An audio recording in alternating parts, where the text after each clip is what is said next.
Welcome to New Realities. My name is Steinfeld, and I would say one of the warriors of consciousness that is on the planet at this time is my guest tonight, David Icke. He's one of the people I feel who are setting the bar and understanding this new reality that we're coming into.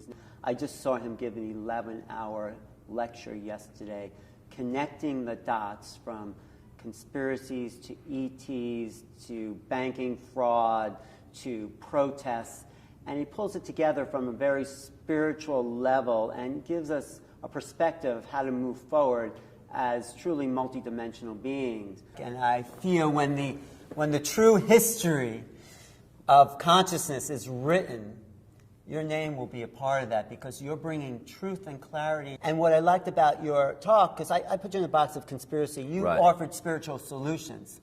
And that's what I think we can focus on a little bit today is like, okay, there are conspiracies. There's definitely suppression of information. Now, what do we do to get out of this trap, the box that we're in?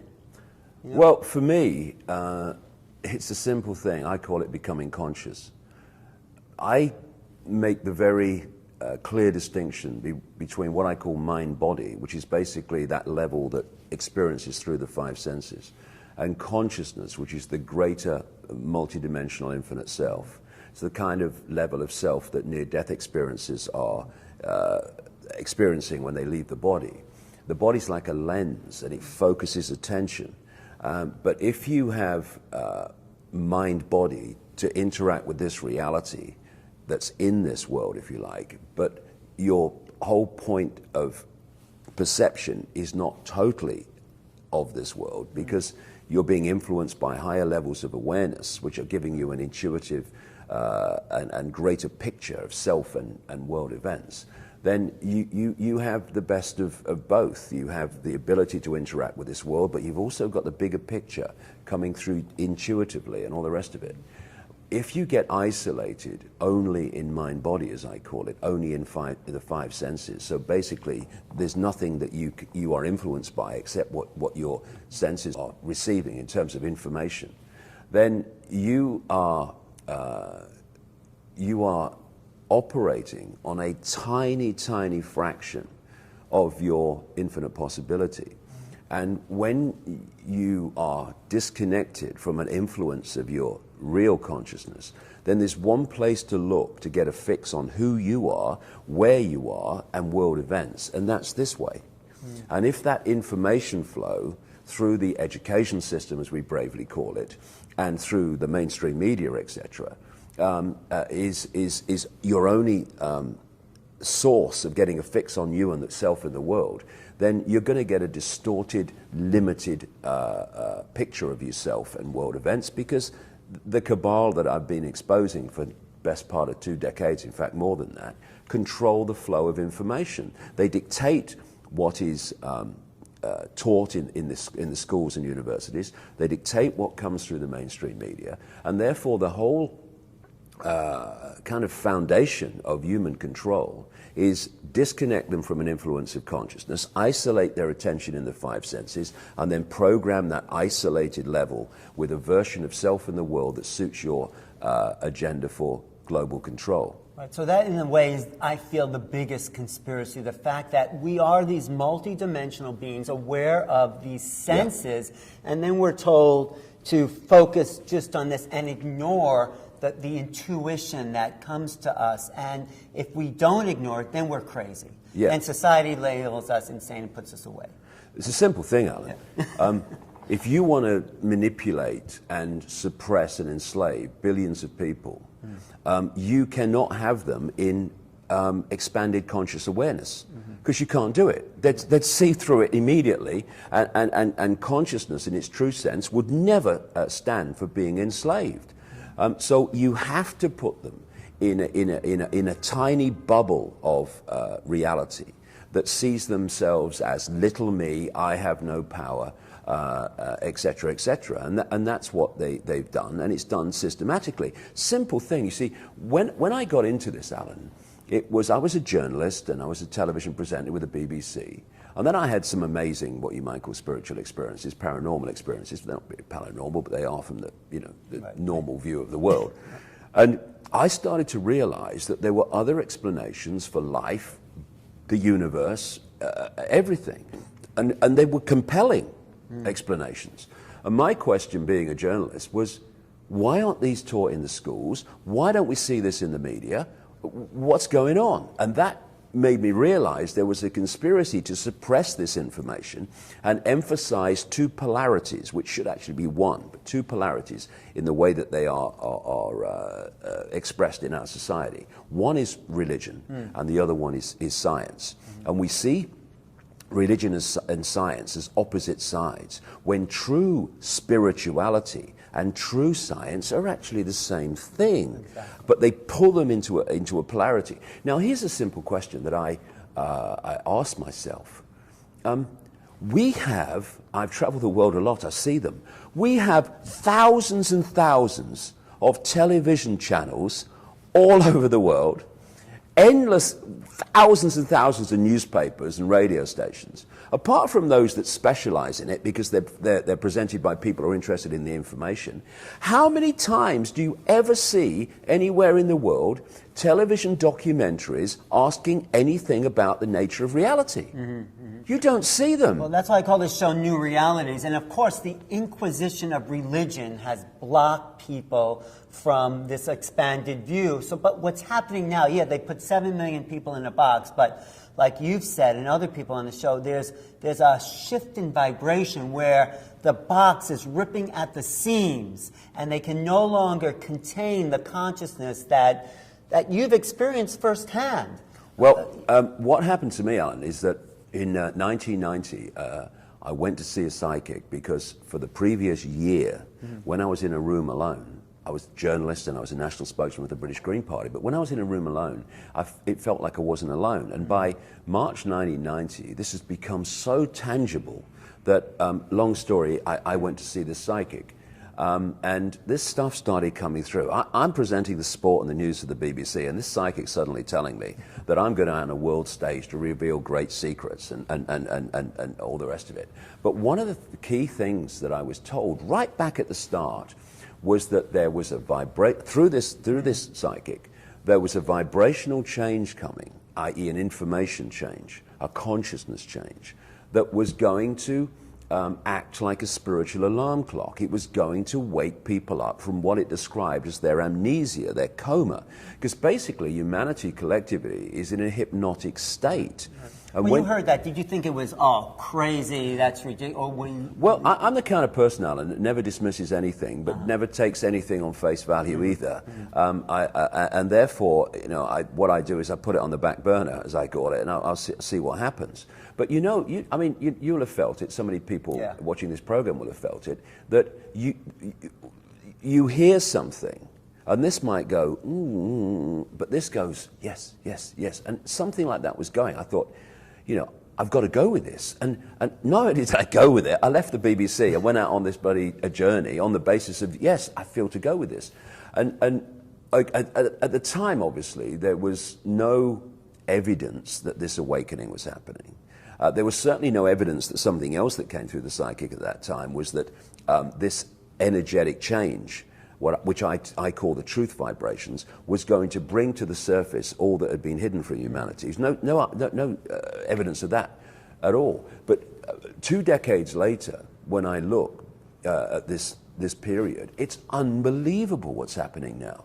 People are waking up, and literally, what do we say? People say, I woke up. Yes, from the trance that we've been held in. When you look at a hypnotist stage show, and I went to many researching one particular book, they are implanting what? Belief systems and implanting senses of reality into the brain mind, which then decodes reality to fit the implanted belief. Thus, they'll see someone naked in the audience or an elephant in the audience when they're not really there. And what do? You snap your fingers and they wake up, and suddenly you're not seeing the elephant in the audience anymore. And so when you wake up from the trance, the way that you perceive reality is transformed. And people go, Why couldn't I see it before? It's so obvious, because you were in the trance before.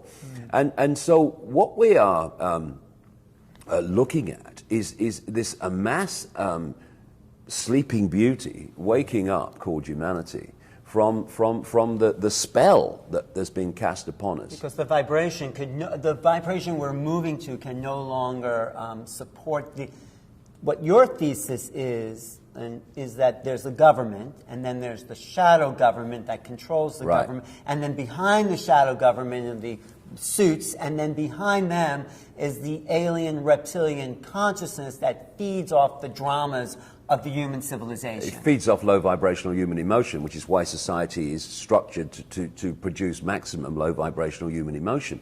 But as I keep emphasizing, this is why I use the word spiritual. I never talk about the conspiracy without talking about the spiritual and the nature of reality, because they are fundamentally connected.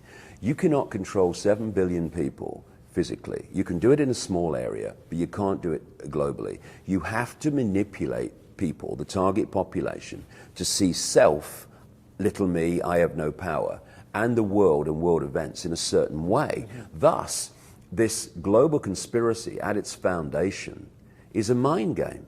It's about the manipulation of humanity's sense of self and reality. And this is why this control system is terrified of this awakening that's happening as people start to break out of the trance that they're put in from cradle to grave by the constant bombardment of information that's programming a certain reality. This is why the suppression of real science and the funding of mainstream science is directed to make sure that mainstream science, which of course dominates the media version of science and reality, never actually connects the dots so that we see that everything is one, so we see that we are actually infinite consciousness having an experience rather than being the experience. The self-identity with the experience, like I am David Icke or I am Ethel Jones that works down the store, that self-identity will always pull you into a sense of I can't, limitation, little me.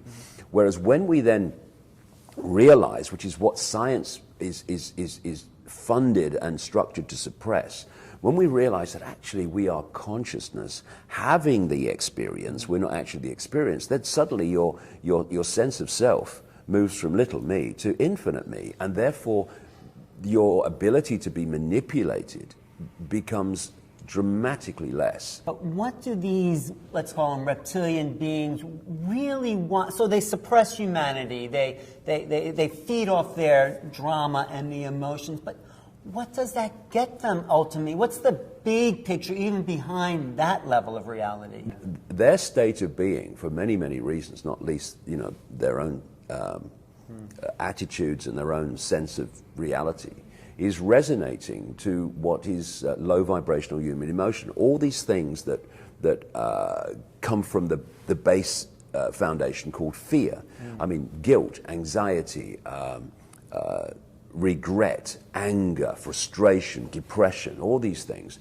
And so the more that they can get humanity to generate this energy by the way world events are manipulated, the more energy sustenance they have, because there seems to be a modus operandi with this group where they target a society and they create massive, because of their advanced technology, they create massive upheavals, geological upheavals, earthquakes, volcanoes, and tidal waves, all the things that the ancients talked about happening.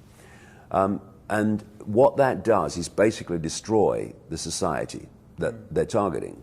Then they, again, this is in the records of ancient accounts all over the world, they then manipulate the target population genetically, and they tune them in to certain frequency bands which basically relate to the collective hive mind of this reptilian group.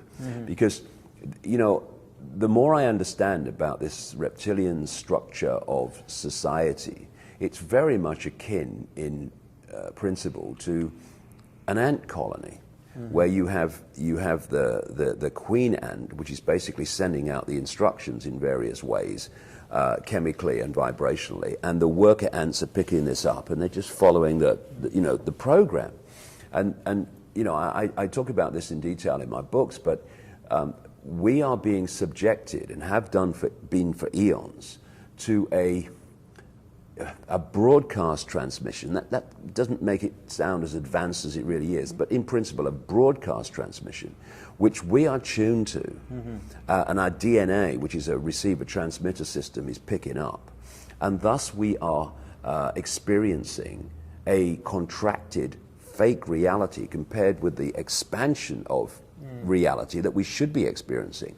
And in principle, and in many ways in detail, the Matrix movie series was spot on in the way that we are decoding this fake reality, believing it to be real. But maybe what you also said at the end of your 11, 12-hour lecture was that, we gaining our freedom, and freedom has value because we had to press and fight for it. If it was just here, we wouldn't appreciate. So this big obstruction in the way and the suppression is making the coming alive, the awakening of humanity even more powerful because we fought for it and we've gone through the obstacles that have been in the way to achieve it. Do you know what I mean by that? Yeah, I think, you can look at any situation and it's multi-levels of ways of observing it. You can look in it here, it looks a certain way. Looks at it there, it looks a certain way. And that can look different, and that can look different to each other. But it's not a paradox.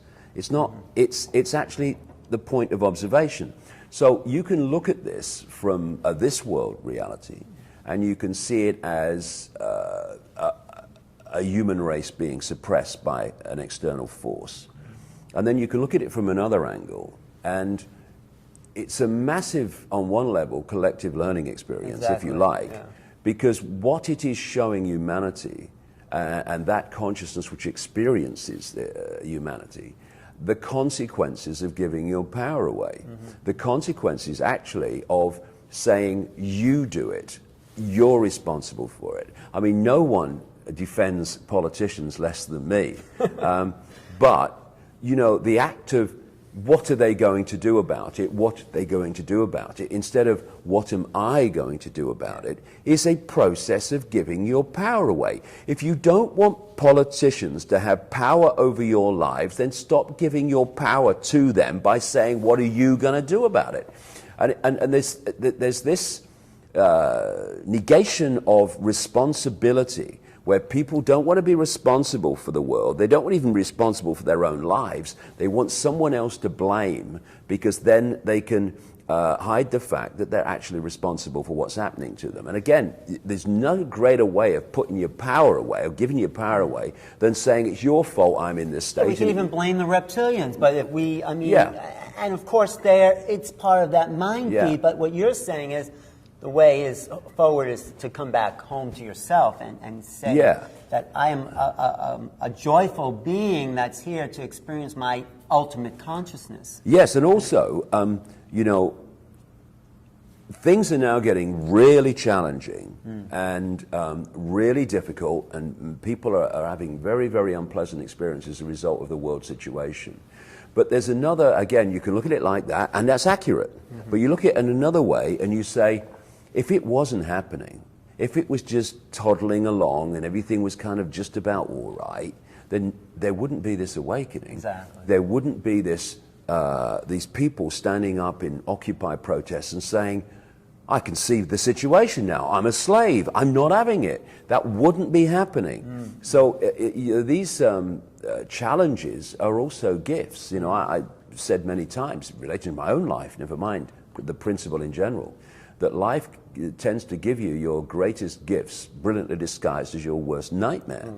And that's what's happened in my life. And I look back at where I am now, and I wouldn't say I enjoyed many of the unpleasant things that happened to me and challenging things that happened to me, but I'm glad they did, because I wouldn't be what I'm doing now, wouldn't know what I know now without those challenges. So we should be, when we have challenge, it's the understanding that we're infinite consciousness. This is just one dot in infinity. Let's deal with it. and then move on, instead of letting the challenge overwhelm us. You know, the interesting thing you said about this race that's controlling is that they use symbols a lot. Yeah. And I think we can learn from that, because symbols are not just these pretty pictures. They impact consciousness in ways of manipulating our reality. And that's what they do for these beings in control. They're reminding, I think, them, like, you know, all the cast companies have these spiritual symbols. Shell, the chevron. These are allusions to the body and spirit being one and separate at the same time. So they're playing with spiritual realities, but reinforcing their own agenda with that. Yeah, they're playing with manipulating people's perception of reality. Yeah. Because, you know, we have become obsessed with communication through words. But, you know, what I say in my books and my talks is that this universe that we're experiencing has many levels, but they're all expressions of a base level, which is a vibrational information construct. And we come through the electrical, it's like the ear will take vibrational information, it will turn into electrical information that goes to the brain and the decoding system of the body, and even the heart should be massively involved in that. And it moves into digital and holographic reality, which is what this is. So everything comes back to the base vibrational construct. So a word that is written, that we see in holographic reality, in its base state, that word is a vibrational field. And it is affecting people vibrationally. You know, when you read a book, in the holographic realm, you are seeing words and it's going through the decoding system of the eyes. But that book is a vibrational information field. And it's it's in communicating with you as a whole while you're holding it and reading it in parts. And that's the same principle of a symbol. And the cabal that I'm exposing that understands these esoteric, what some people call occult hidden principles, and they want them to remain hidden so we don't understand how we're being manipulated. We see a symbol of whatever it is. In holographic reality, we see a symbol on a transnational corporation logo. Those symbols, if you bring them back to their base state, are information fields. And thus, we'll look at a symbol, but what we're interacting with on a deeper vibrational level is an information field, and it's affecting us. Yeah. These people don't put symbols of particular types all over society for no reason. They do it because it's impacting upon us subliminally without us even realizing it. Like I say, communication is not through words alone. In fact, the major communication is not through words. It's vibrational energetic exchange, and they can hack into that system by putting symbols all around us. It's like what's going on is a holographic movie in our head, which we are decoding. And thus, the way we decode reality from this information field dictates what our so-called physical holographic experience is. And the way we decode reality is dictated by our sense of reality. And in the same way that you can hypnotize people to decode reality in a certain way, you know, like there's an elephant in the audience, you can be hypnotized through media, education, and basically the sources of information in this world to read reality in a certain way. And that's what we're doing. And that's what's happening. And which is why when people open their mind to consciousness and go into deeper levels of self, they perceive reality and experience reality in a much more expanded way, because they're now interacting with the energetic field of the universe in a completely different way and a more expanded way, and thus their perception of everything is expanded, including of self. But when you're up there on stage for 11 hours, you're also kind of beaming in energy. You're transmitting what I feel these beings have given you. That's an interesting point, because, you know, over the years, psychics, visual psychics have been in the audience, and they've seen this happening. There's this energy coming to the top of my head and going out. And you know, we talked earlier about you can read a book, or you can hold the book and get the totality of the information.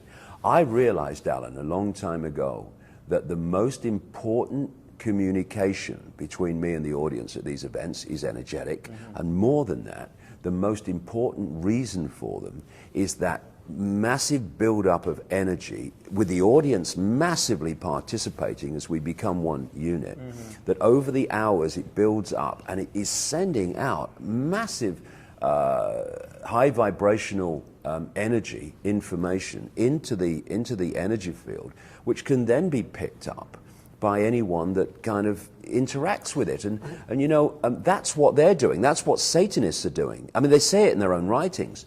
They are impacting upon the energy field, the energy sea in which we live and interact, low vibrational fields to bring it down vibrationally and make it come into density. And we're bringing it up. up. Exactly. What's happening with these events and what other people are doing in their own way around the world is that they are impacting upon this energy field and they're raising its vibration. And interestingly, organizations like in America, the HeartMath Institute, talk about the fact that love, appreciation, and these emotions, they are 5,000 times, they say, more electromagnetically powerful than hatred and these other low vibrational emotions. So, you know, we can do so much and reverse so much of what's been done to the morphic field that we interact with by doing these events and by what other people do around the world. By sending love and joy. Yeah. And I mean, the thing is, you know, people are watching this program. Yeah. People listen to a radio station where someone's talking about this stuff.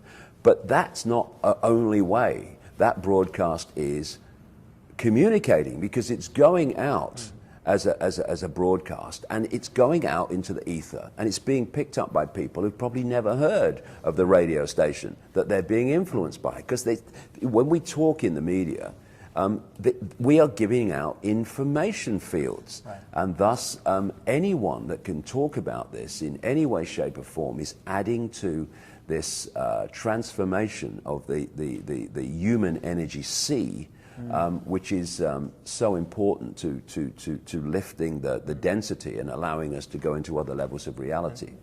You know, the people get worked up over fear, but if that's all they hear you say, which is what I heard you say when I first met you, because I didn't know anything about you, and then there's this other thing that you lift them out of that, their own stuff that they're projecting onto you, and you give them a solution. That's the power of your message. Well, it's very kind of you. Thank you, David. It's a pleasure, Alan. Yes, thank again. You. Alan Steinfeld for New Realities, talking to David Icke. Website, David Icke. DavidIcke.com. There you go. Please check out his books, his programs, his YouTube, and look for him when he comes back.